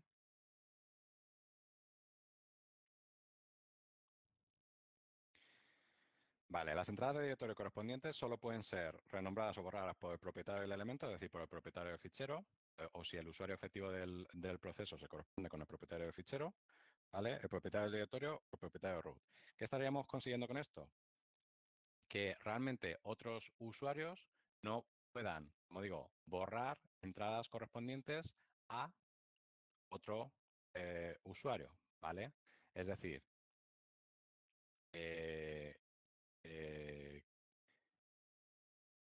que, por ejemplo, si nosotros tenemos aquí o nos vamos al directorio MP, ¿vale? Que es, como conocéis, el directorio temporal del sistema, pues veis que este directorio del sistema, por defecto, está asignado a root y tiene habilitado este, eh, este bit, sticky bit, ¿vale? ¿Qué conseguimos con esto? Realmente únicamente root, ¿vale? Bien, tanto porque es el superusuario como realmente porque es el propietario del directorio, podrá borrar entradas de este directorio y además, por ejemplo, este fichero de aquí que pertenece a mí, también lo podré borrar yo porque es mío y tengo permisos de escritura sobre dicho directorio, pero este otro fichero que pertenece a root, si viene en condiciones normales, yo podría haberlo borrado porque este bit de escritura está activo, ¿vale? Si ese sticky bit no estuviera activo, ¿podría haber borrado ese fichero que está marcado en blanco? Sí, aunque pertenezca a root. ¿Por qué? Porque yo puedo hacer cambios sobre el directorio. Pero, como aquí está el sticky bit activo, el sticky bit se encarga de que únicamente los propietarios o el usuario efectivo, digamos, que coincida con el usuario propietario de dicho fichero, puedan borrar dichas entradas. Por tanto, aunque aquí haya permisos de escritura sobre el directorio, yo como Gabriel no podría borrar este fichero de aquí, ¿vale? No podría. ¿Por qué? Porque está habilitado el sticky bit, ¿de acuerdo? ¿Cómo se habilita el sticky bit? Pues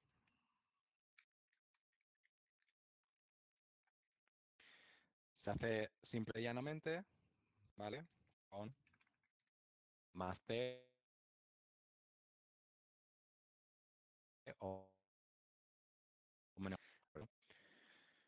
Em, Eso en relación al mandato, ¿vale? Pero si volvemos a servicio, pues veremos que tendremos otra historia totalmente distinta, ¿vale? De nuevo, perdonad la confusión porque siempre me lío en ese aspecto, quería cerciorarme, ¿vale? Claro, puedo repetir, porque quizás no ha quedado claro. Voy a hacerlo con un ejemplo, de hecho, mejor. Voy a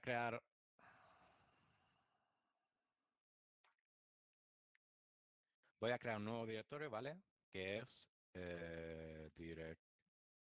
directemp, ¿vale? Eh, y lo voy a asignar a root. Vale.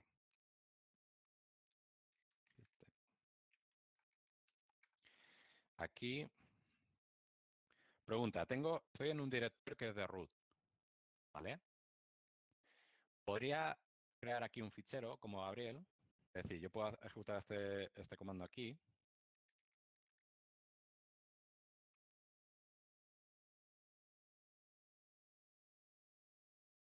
Tendría permisos para hacerlo.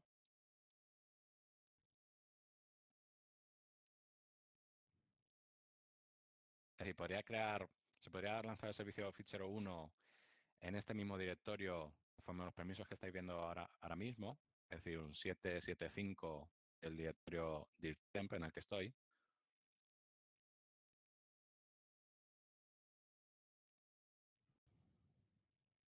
Había del sticky bit, ¿vale? Ahora no estamos hablando de sticky bit, es un directorio normal que pertenece a root, que tiene permiso 775. ¿Qué pensáis?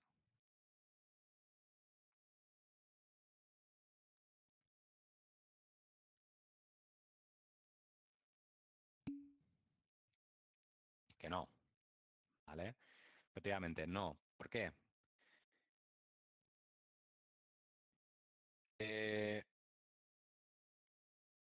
Se realizaría la siguiente operación. Si fuéramos el superusuario, por supuesto lo podríamos crear sí o sí. Ahora, si como esto pertenece a root, ¿vale? Yo estoy lanzando ese proceso correspondiente al mandato touch como Gabriel. ¿Coincide con root? Es decir, ¿coincide Gabriel, que es el usuario efectivo, un usuario propietario del directorio en este caso? No. Por tanto, esa terna no se estaría comprobando. ¿Coincide el grupo propietario del directorio con el grupo efectivo de touch conforme se estaría ejecutando? No, sería Gabriel, ¿vale? Por tanto, no coinciden. Deberíamos pasarnos a la terna correspondiente a otros. Y una vez en otros, para crear un nuevo fichero, ¿qué tendremos que hacer? Necesitaremos permisos de escritura sobre dicho directorio, porque tenemos que crear una nueva entrada en el directorio, ¿vale? Como el bit de escritura de dicho directorio para otros, en nuestro caso, está deshabilitado, no podríamos crear dicho fichero, ¿vale? De hecho, como veis, falla. ¿Qué tendríamos que hacer? Pues deberíamos asignarle también permisos de escritura sobre este directorio, ¿vale? En este caso, root es el propietario. ¿Podríamos ahora? Sí, sin ningún problema, ¿vale? Yo ejecuto. Yo ahora ejecuto touch fichero 1 y vemos que en este caso sí que he podido, ¿vale? Yo como Gabriel he podido realizar cambios sobre un directorio que es de root, porque en la terna de otros tengo permiso de escritura, ¿vale? Bien, voy a crear un nuevo fichero, en este caso, con nombre de root, ¿vale? Perfecto. La pregunta ahora es, yo tengo esta situación, de nuevo, vamos a olvidarnos del sticky bit, no hay sticky bits ahora. ¿Puedo borrar yo la entrada fichero 2? Soy Gabriel, ¿eh? Y sin elevarme los privilegios a superusuario, ¿puedo borrar yo fichero 2 desde root? Sí, vale, ya lo vimos en otra sesión que lo vamos a poder borrar. ¿Por qué? Porque borrar esta entrada de directorio es realmente realizar una modificación sobre el directorio que lo contiene, es decir, borrar la entrada. Por tanto, necesito permisos de escritura sobre este directorio que lo contiene. Entonces, si yo hago sobre fichero 2, aunque yo sea Gabriel, ¿vale? Me dice que está protegido por escritura porque no tengo permiso de escritura, obviamos esto, pero vemos que sí que lo puedo eliminar, ¿vale? Aunque sea root, porque tengo permisos de escritura sobre el directorio, ¿vale? Bien. Tuche, tuch.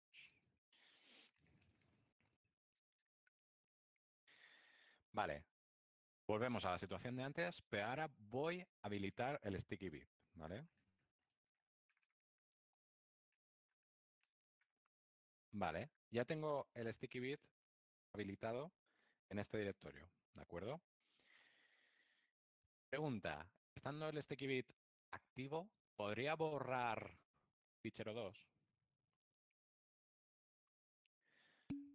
La respuesta en este caso efectivamente será que no. ¿Por qué? Insisto, porque el sticky bit lo que hace es que únicamente se puedan renombrar y borrar entradas que bien sean de su propietario o lo haga superusuario, ¿vale?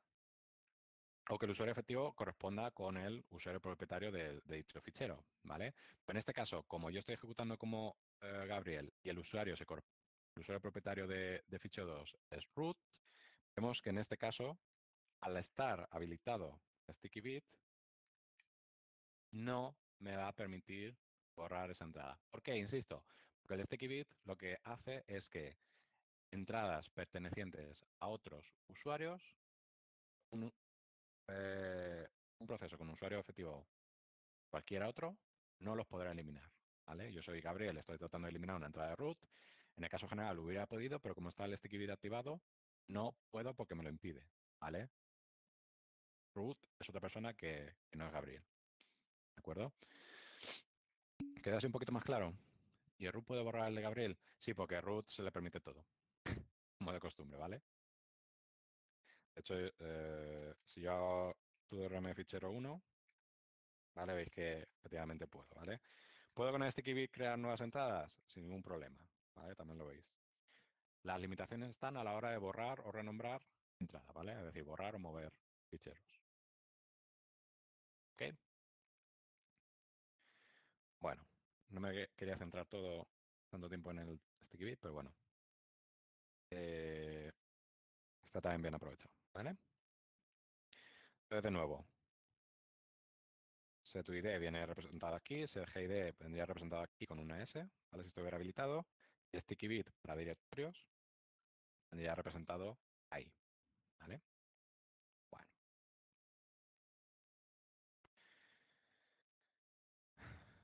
Bueno, el mandato ls ya lo conocéis, sabéis que os pone el tipo de fichero y demás, ¿vale? Tenéis distintos tipos. No me centro más ahí. Bueno. En algunos casos nos puede interesar, porque hemos visto que existe una diferencia entre usuario real y usuario efectivo. Para realizar las diversas operaciones, siempre se van a comprobar usuario y grupos efectivos de un proceso. Pero puede haber ocasiones que nos interesa comprobar si el usuario, si el usuario real o grupo real, ¿vale? Utilizando usuario y grupo real de un proceso, tendría acceso a un determinado fichero, ¿vale? Podría sernos interesante comprobar eso. Ahora veremos un ejemplo de qué caso, ¿vale? ¿Cómo podríamos comprobar eso? Si hiciéramos un open o un create o algo de eso, estaríamos utilizando el usuario y grupo efectivos. No nos valdría para comprobarlo. Necesitamos un servicio a propósito para que el sistema operativo utilice, digamos, usuario y grupo reales, ¿de acuerdo? ¿Cuál es ese servicio? El servicio Access. Servicio Access, especificándole un nombre, ¿vale? Un fichero, nos permitirá comprobar, por un lado, si existe. Para comprobar si existe, no estamos comprobando permisos más allá de acceso a través de la ruta hasta dicho fichero, ¿vale? Y aparte, también podemos comprobar lectura, escritura o ejecución, ¿de acuerdo? Es decir, con eh, con este servicio podemos comprobar si el proceso con usuario y grupo reales podría leer, escribir o ejecutar un determinado fichero o acceder a dicho fichero para comprobar si existe, ¿vale? Bien. Y únicamente en caso de que exista, claro. Eh, ¿Qué devuelve en este caso? Devolverá 0 si tiene acceso al fichero, acceso entendiéndolo como los privilegios que nosotros expliquemos, o -1 en caso contrario, ¿vale? Por ejemplo, esta llamada access de aquí comprobaría si el usuario y grupo reales del proceso bueno, permite acceder al fichero y además si existe, ¿vale? Además, bueno, tenéis otro ejemplo aquí, ¿vale? Que en este caso se comprobaría si el fichero existiendo, si el usuario y grupo reales, es decir, si ese proceso se estuviera ejecutando con usuario efectivo, con usuario y grupo efectivos los reales, tendría derechos de lectura y de escritura, ¿vale? Permisos de lectura y de escritura, ¿de acuerdo? La pregunta podría ser, ¿y para qué quiero yo saber esto si en verdad realmente todos los servicios se ejecutan con los efectivos? Pues tiene sus aplicaciones, porque recordad, por ejemplo, que la operación mount únicamente la puede ejecutar el superusuario, ¿vale? Y este ejemplo lo tenéis exactamente igual en el libro, pero me gusta más que lo que tenéis aquí en la diapositiva. La operación mount únicamente la puede ejecutar el superusuario. El superusuario podría crear un programa o incluso utilizar el propio mandato mount, ¿vale? Y activarle los bits setuid y setgid, ¿vale? Para que cualquier usuario pudiera montar en el sistema operativo, si así lo quisiéramos. Pero ¿qué pasa? Si nosotros hiciéramos eso, cualquier usuario podría montar en cualquier punto de mi sistema de ficheros. Y a lo mejor eso no nos interesa porque es peligroso, ¿vale? ¿Qué podríamos hacer?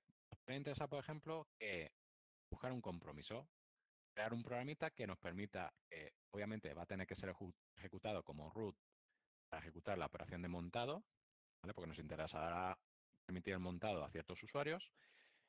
Eso lo vamos a permitir que monte en aquellos puntos del sistema, en aquellos puntos del árbol de directorios, en los que tenga permisos para montar, ¿vale? Los que tenga permisos de acceso, por ejemplo, ¿vale? Pues eso lo podríamos hacer del siguiente modo. Si yo aquí, en esto que veis aquí, esto ignoradlo, realmente yo aquí hago una llamada mount y queda englobada por una condición if, como veis aquí, que comprueba si el usuario real y grupos reales del proceso tienen acceso a un determinado punto dentro de mi sistema de ficheros, pues solo en ese caso ejecutaré la operación mount. Y este programita yo, por ejemplo, lo podría llamar como mi mount, ¿vale? Le llamo mi mount y que será de root,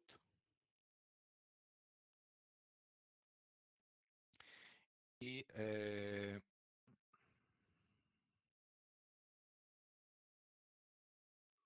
le podría establecer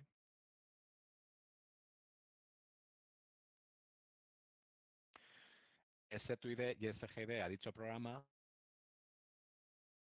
pudiera ejecutar mi mount como superusuario, pero por dentro del programa estará comprobando que, por ejemplo, esto es un ejemplo, ¿de acuerdo? Antes de ejecutar el servicio mount, que permitiría montar cualquier sistema de ficheros en cualquier punto de mi sistema, pues compruebe, por ejemplo, ¿vale?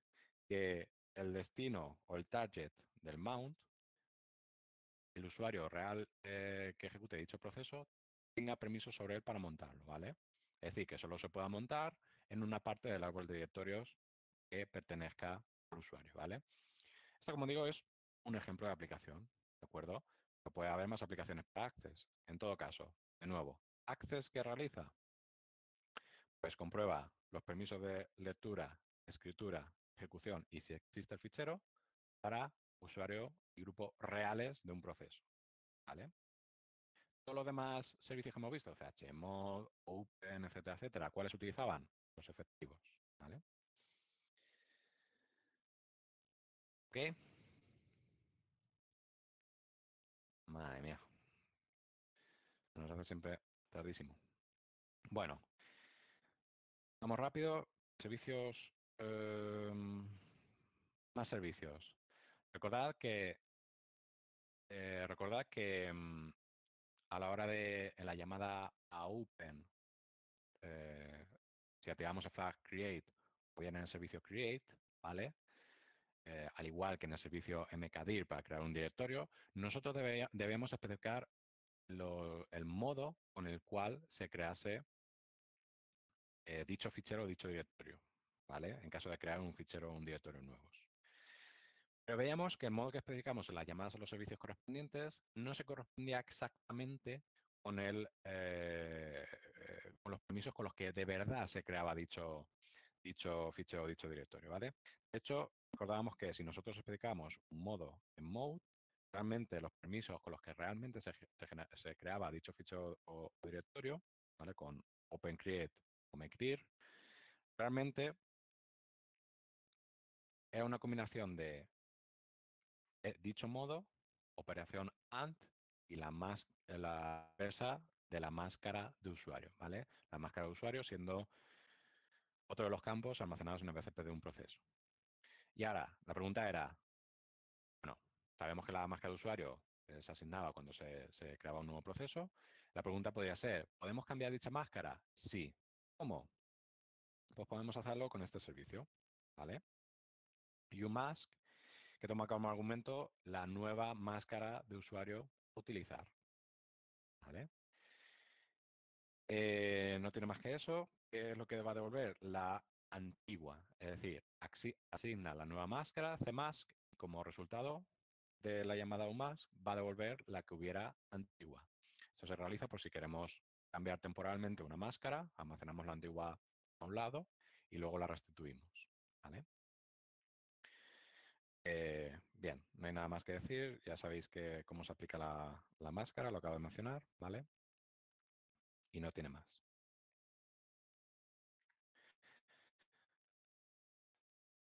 También vimos que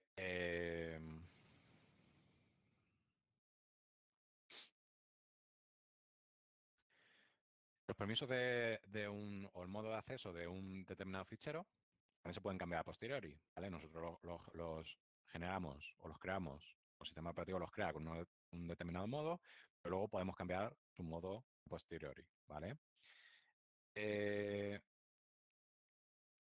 ¿Cómo vamos a poder hacer eso? Pues debemos especificar el fichero cuyo modo de acceso queremos cambiar, ¿vale? Veis que obviamente este servicio es prácticamente idéntico al mandato, ¿vale? Muy parecido. Y el modo que le queremos asignar a dicho fichero, ¿vale? Fichero regular, directorio, lo que corresponda. Hay que tener en cuenta que, aunque tenga el mismo nombre, en este caso no se utiliza la máscara de usuario, es decir, va a asignar Capón, va a asignar tal cual el modo que nosotros le especifiquemos en la llamada a este servicio, ¿vale? Si nosotros le especificamos 755, pues le asignará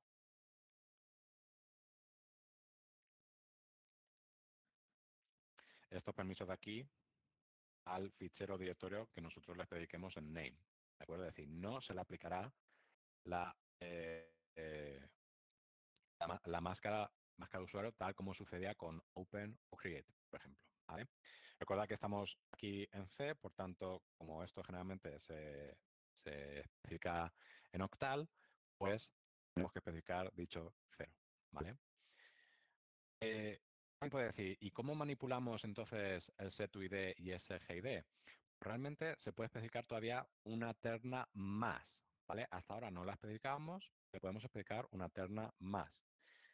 Esta terna adicional, que quedaría en esta posición, funciona del mismo modo como si fuera read, write y ejecución, ¿vale? De tal modo que, bueno, sabéis que a read le correspondería como el 4, a write un 2 y ejecución un 1, ¿no? Y con la combinación de estos números podemos especificar el modo de acceso a un fichero. Por el 7 teníamos tanto read, write como execute. Con un 5 tenemos read y execute, ¿de acuerdo? Pues con esta cuarta terna que incluyamos aquí, sucede exactamente igual, pero se aplicará para el sticky bit, el setUID y el SGID, ¿de acuerdo? El setUID es el 4, SGID el 2, y aquí no lo tenéis, el sticky, ¿vale? Que correspondería con el 1, ¿vale? Entonces, ¿cómo se podría, por ejemplo, cómo se podría cambiar el modo de acceso de un fichero para que sea ejecutable y además tenga setUID activo? Pues, por ejemplo, podría ser, si por ejemplo yo también lo quisiera con lectura, naturalmente, claro. Para que tenga lectura y ejecución únicamente, necesitaría un 5, ¿vale? Para grupos también y para otros también, ¿vale? Y como digo, le quiero asignar el UID, pero no el GID. Pues el UID veo que es el 4, le tendría que asignar estos permisos. ¿Y qué permisos ¿Con qué modo de acceso tendrá que dar a este fichero tras ejecutar esto? Pues con lectura y en principio ejecución, pero como le estamos añadiendo además el bit set ID, quedaría de este modo, ¿vale? Y luego el resto permanece inalterado, ¿vale? Como veis, con esta cuarta terna, empezando por la derecha, ¿vale? Podemos asignar bits set ID y set UID y set GID, ¿vale? ¿Cómo podríamos asignar tanto el set UID como el set GID?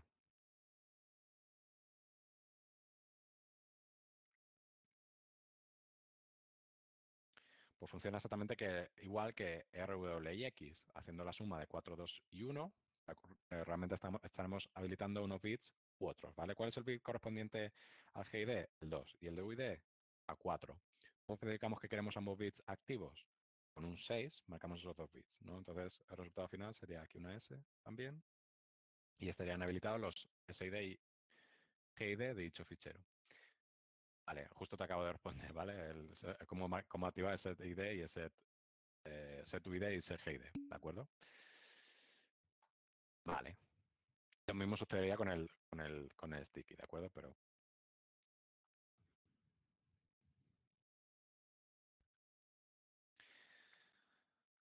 y por último, no sé qué más va a dar tiempo hoy, cambiar el propietario de un fichero. También es posible, ¿vale? Tenemos el mandato ch1, como ya conocéis, pues tenemos el servicio que se llama por debajo, el servicio que ofrece el sistema operativo para cambiar el propietario de un fichero. Y, como sabéis, debemos especificar el nuevo usuario propietario y el nuevo grupo propietario de dicho fichero, ¿vale? El fichero, que de nuevo puede ser fichero regular, puede ser cualquier tipo, puede ser también directorio, se especificaría en name como cadena de caracteres, ¿vale?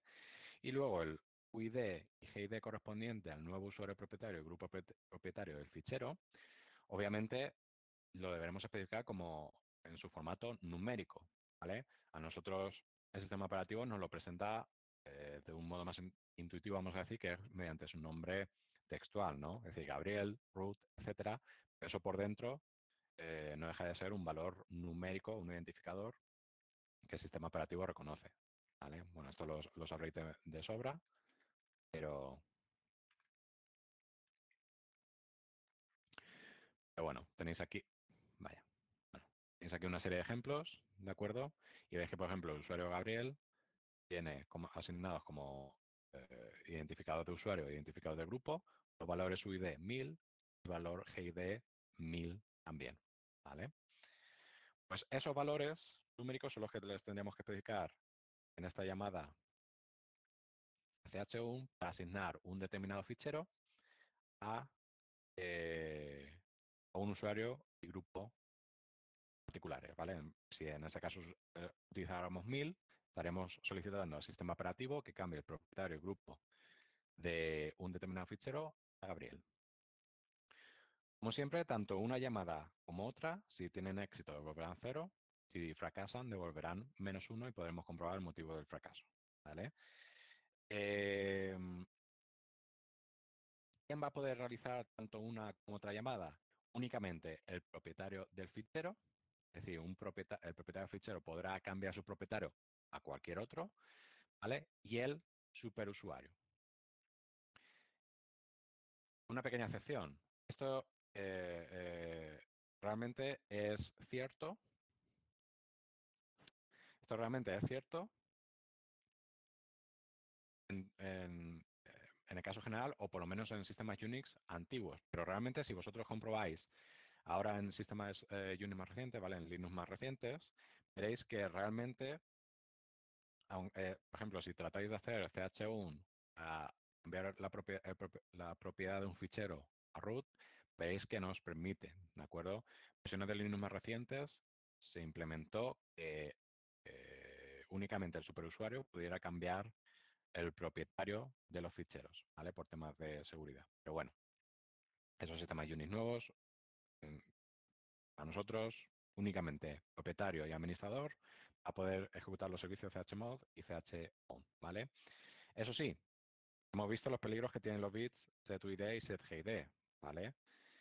¿Qué sucedería si yo me creo un programita maligno, le asigno los bits setid, setgid y después a un chown y se lo regalo a root? Porque hemos visto que soy yo el propietario del fichero, podría entregárselo a root, ¿vale? Y claro, yo había asignado a priori el setuid y el setgid.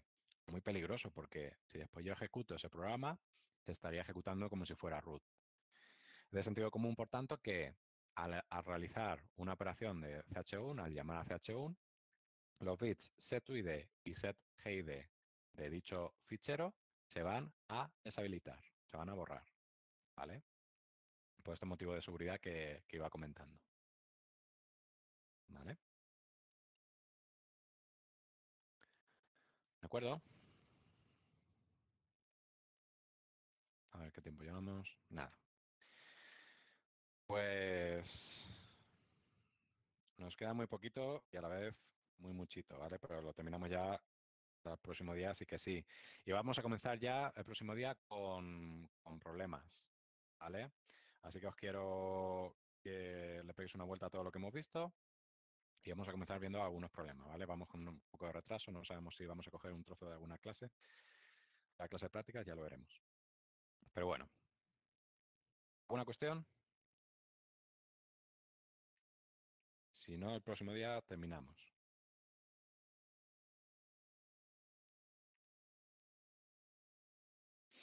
No.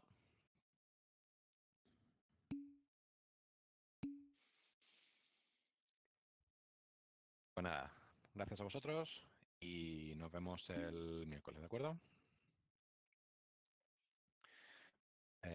Pego.